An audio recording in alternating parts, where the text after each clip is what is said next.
You thought Bohemian Rhapsody was a lot of rhyming nonsense. Where do you get a load of this? Mustapha, next on Crown Jewels.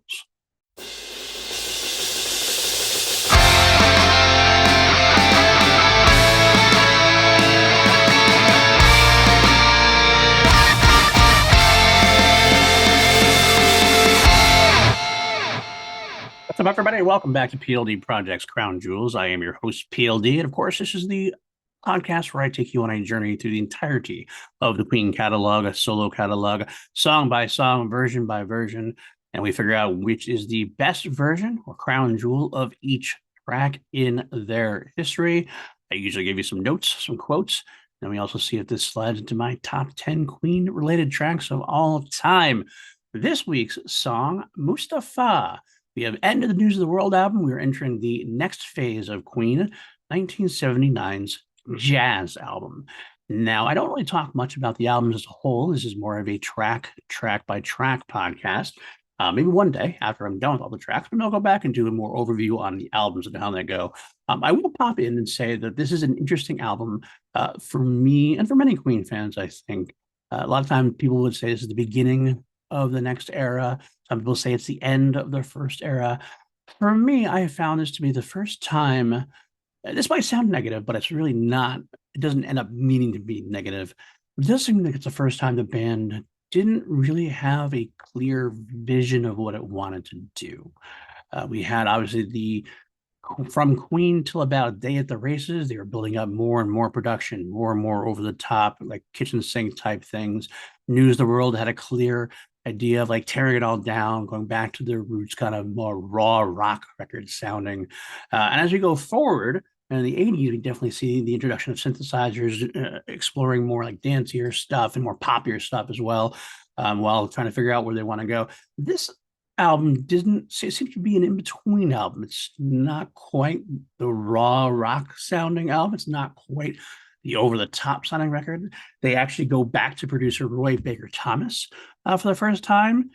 And I don't know why. I don't know if they're looking to have a little more of another hand on deck. Maybe they just didn't know what to do, it seems like. But I got to say, the output does not seem to care whatsoever. The output is actually a pretty strong album. Some people find it clunky. It's got some mixed reactions, but there are some definite bangers on here. And I think it's a pretty consistently good album, to be completely honest with you. I remember when I was a younger man, high schooler, 20, 30 years ago now, I kind of went through all the albums, like ranking them in my own head, and I found this was probably consistently the album that had, I didn't really have any clunkers in this album per se.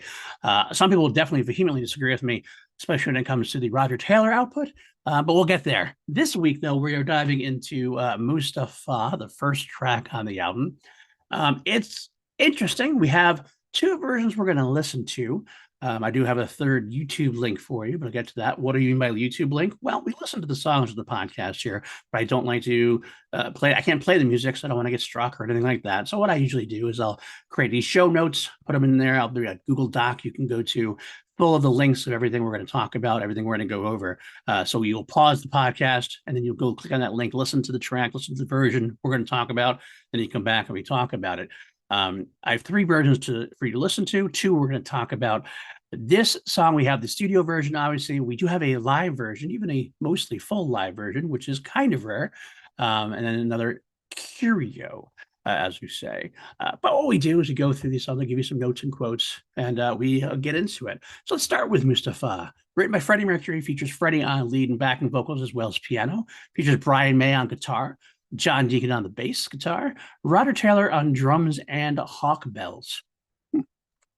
Hawk bells, I don't even know what they are, to be honest with you. This is a layman's podcast, so I don't have to go into it. This was issued as a single in Yugoslavia, Bolivia, Germany, and Spain. I don't have any numbers on how much it sold or what ranking it got in the charts, but I do know that. It's the lyrics are really the key point to this, and I mean key not necessarily in an important way, but in a focal point of way. This is basically, like I said in the cold open, rhyming nonsense, mostly nonsense Arabic words. Obviously, going to Freddie's background, having been born into Tanzania and a Persian family background.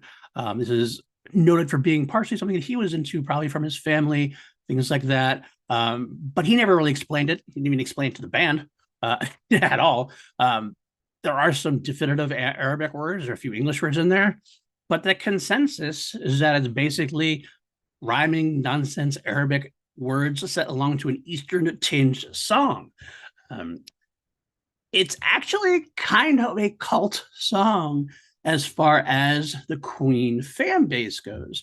The band did play it live sporadically through 1980 in full, but there are plenty of bootlegs and unreleased recordings where the fans will just chant the song randomly throughout a concert. Unlike any other song really in their catalog, all of a sudden you'll just hear them start chanting Mustapha to the point where Freddie would actually even sometimes sing the intro. Nothing else. They don't plan to play the whole song, but he would sing the a cappella intro section before breaking into another song. In fact, you guys have heard this before on the Live Killers album, which I've talked about before, Bohemian Rhapsody. Freddie sang the intro to Mustapha. I don't put that version in this context because it's only Freddie doing the intro. It's not really a full version of the song. Not going to make that my crown jewel, of course. But I did want to mention it again. Yeah, pretty much. Okay, let's move on then to a few notes and quotes from the band before we listen to the studio version. From the wonderful Brian May. In the Boston Globe in 1978, he said he described Mustapha as, "It's almost impossible to describe. It's probably the most difficult song on the LP. It starts off in mono with a particularly strangled sound and explodes into glorious stereo halfway through." It continued in 1998 in Guitar World. "So some people think that the secret to my tone is my use of a wah-wah pedal as a tone filter. This is untrue, though I do recall doing this once on Mustapha to get that strangled kind of Eastern sound. Actually, what I do is experiment with different pickup combinations.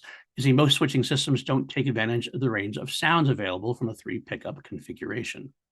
Now, on his official website, he commented a few times, once in March of 2007. This language was part of Freddie's heritage in his family, and he had a special affinity with it. The track was a great fun thing to do, incorporating unusual flavors and encouraging us to play in Eastern styles. I'm sure the lyrics are in the original album sleeve, but I cannot tell you what they mean. He continued the next day, stated, "I am not absolutely sure Freddie wanted to be understood here," which makes sense. Freddie's often been like not wanting to describe his lyrics, explain his lyrics, and sometimes I think he's just mischievous enough to want to just sing random things and have you guess what he mean, make you think more into it. All right, that's all we have on the quotes section of Mustapha. Let us break it down. Let's listen to the original version from Jazz album. It's in the show notes below. Click on that link. Pause here. Listen. Come back, and we will discuss it in greater detail.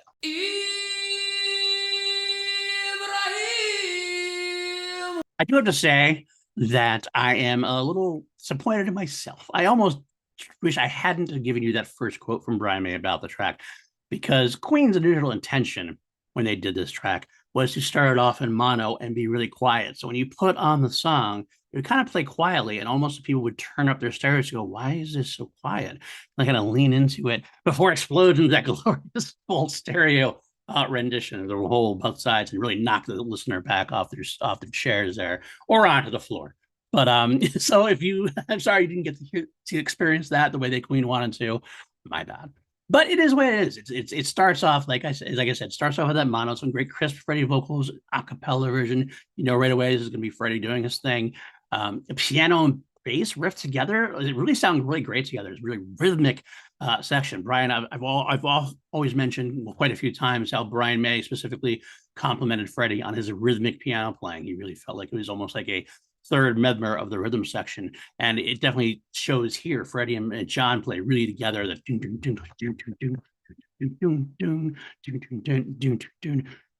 but what about those lyrics? Mustapha, Mustapha, Allah, Allah, I'll pray for you, Ibrahim. I mean, I don't know what it means either. I'm hoping in this day and age, I wonder if this would be taken poorly, if it would be taken offensively. I believe in my heart of heart that Freddie didn't mean it any way offensively. I think this is actually part of his heritage, and he just wanted to have fun with it, that rock and roll sense. But I understand where somebody might take offense that we're making nonsense words out of someone's background. Again, I hope that's not the case. If you do, hey, I apologize. I'm just trying to discuss the song as I interpreted it growing up in a different era, different time. But I do enjoy it quite a bit. Definitely have that Eastern tinge to it. That I do love hearing the Eastern tinge. Queen doesn't do that very often. Obviously, it was done more by Zeppelin. Robert Plant used to do a lot of those as well. But it was nice to hear Brian doing that on guitar as well. I do love, I hear a moment is exactly when that full on stereo explodes in there. Brian does have nice stabs of guitar throughout. It's not a very guitar driven song, but when he does get to play, he definitely makes his mark. And especially at the end when it jumps back in, because it goes back to mono, well, when as you heard, and then went back into stereo as Brian gets more active into it. Overall, it's an interesting opening for sure. It is an opening track, though, almost like when you open an album or a concert or whatever, a lot of times you have that big song right away, but sometimes you have like a prologue song, like Procession before Queen 2, before going into Father to Son. This almost feels like a prologue type of song. It's not to be taken too seriously. Got some moments of instrumentals and then boom, and kicks in that stereo gear. But then it gets into the next track, which is really more of the opening, the full opening of the album. That's how I look at this song particularly. But yeah, it's about it for the studio version, I think, the album version from Jazz. Let's take a look at Live in Milwaukee 1980. This is an unreleased version. There are no officially released versions of the more fuller version of the track. Like I mentioned, Bohemian Rhapsody on Live Killers does have that intro section, but that doesn't count with what we're talking about. But for now, go to that Google Sheet, click on the link for Live in 1980, and we'll come back and talk about it. All right, there you go. Live in 1980. If you look at the YouTube link I sent you, was a combination. The audio was from Milwaukee. I believe the video was from somewhere else. The person who did the video just kind of synced them up together. So it's a little bit of a falsehood, but the song itself, the audio version is specifically true. And I believe the video version actually might be true as well, just from different era or a different concert, I should say. So a little different. Obviously, they can't do the whole glorious mono into stereo bit live. They can kind of fake it potentially, but it wouldn't work nearly as well without the studio trickery of it. Freddie does get to do a slightly more dramatic and drawn out opening. I think he actually could have done more. At times he might have even done more, replaying with the audience. But otherwise, it is overall pretty close to the studio effort. Differences are there are a little less on the backing vocals department because like on the studio effort is all Freddie on vocals. Here, Brian Roger probably don't want to touch those lyrics.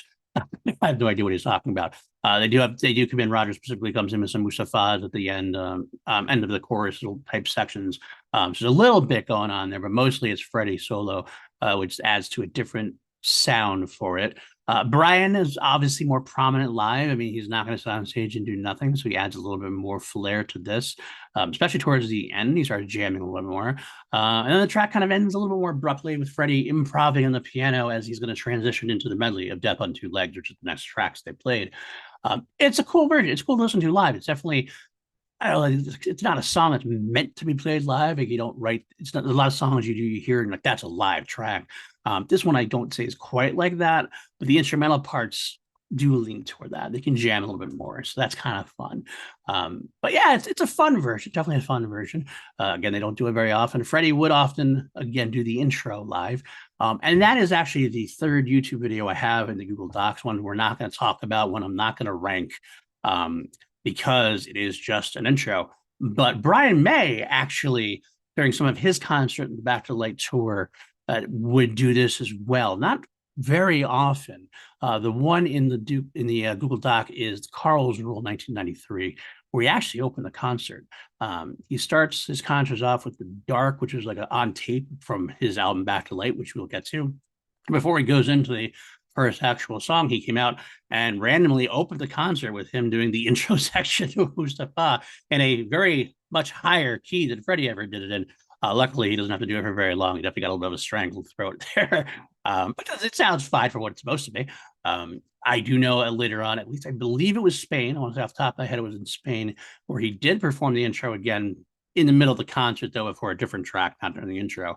So again, fun curio. Getting to hear Brian sing the lead vocal on it. Obviously, he had fun with it, even briefly, but I can't put it as a crown jewel. It's just Brian singing the intro. That's it. But for your listening pleasure, I decided to throw that in there. Alrighty, it's time to rank the two versions, figure out which is the crown jewel or best version. This one was an easy one for me, not much to think about. I gotta say, I prefer the album version. The album version of this one because it has that glorious mono into stereo feel that knocks you off your seat. You can't quite get that in the live version. Live version is fun. If they ever did the song live again, I'd love to see it. It's definitely a fun time, and the version is actually very good over here. It's pretty close to the studio effort. It just doesn't have a little bit of studio trickery, which kind of makes the song. It's a little bit of a gimmick song that way. I do like the crowd loving it so much to get to do it live. But at the end of the day, if I'm going to listen to Mustapha, I'm going to put on that quiet to loud a smackaroo. So there you go. That makes that easy. Now let's rank the song on a scale of 1 to 11. This is what we do on PLD projects. We always turn things up to 11. What do I give Mustapha? Well, it's hard to rank it. It's a little bit too gimmicky to rank it as a great song. It's a fun song. It's like one of those movies. It's a guilty pleasure movie. Like you watch a horror franchise, you might love watching Halloween 4, which I love. I actually like. I'm not going to mention Halloween 4 because Halloween 4 is a damn good movie. Maybe later on, like the Rob Zombie Halloweens or the David Gordon Green Halloweens. You can't say they're great movies, but they're fun to watch. This is kind of like that thing. It's not a great song, but it's a fun song. It's a lot of fun to have, a lot of fun to listen to. I will give it a 7 out of 10. So I'll set it to 6.5. 6.5 out of 10.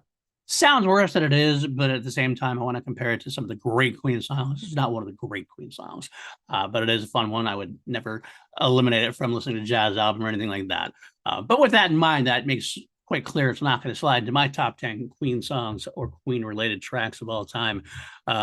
Nowhere close at this point because they are all covered at this point. Every track in the top 10 is at 10.5 or 11. So we are nowhere near that. Sorry, Mustapha, you are more of a curio than a great song. But no problem there. Let's move on now. Next week, we go back to the jazz album. Next week is a song you all know. I expect a lot of my listeners here are more of the curios, the more of the layman type of Queen fans. I'm not delivering anything that Queen experts don't know already, but it's by heart. But you might be general casual fans.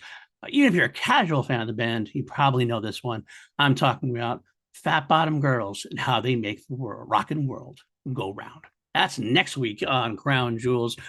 Stay tuned for that. If you like this podcast, click like, click subscribe, leave comments on the YouTube version, rate us on the audio side of things. We are eventually going to get our own audio feed that's different from the PLD projects. I have right now is one PLD projects feed, which has all of my different podcasts. I'm in the process of uploading all the old Crown Jewels onto a Crown Jewels feed. It is active. It will be in the notes that you can listen. You can look below and you can click on to find the new version of Crown Jewels, which will eventually be the home of all of my Crown Jewels efforts.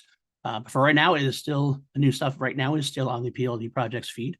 And if you like it even further, you can come to patreon.com/PLD Projects, where I do some just stuff, usually more movie related. I'm trying to figure out some music bonus content I could do.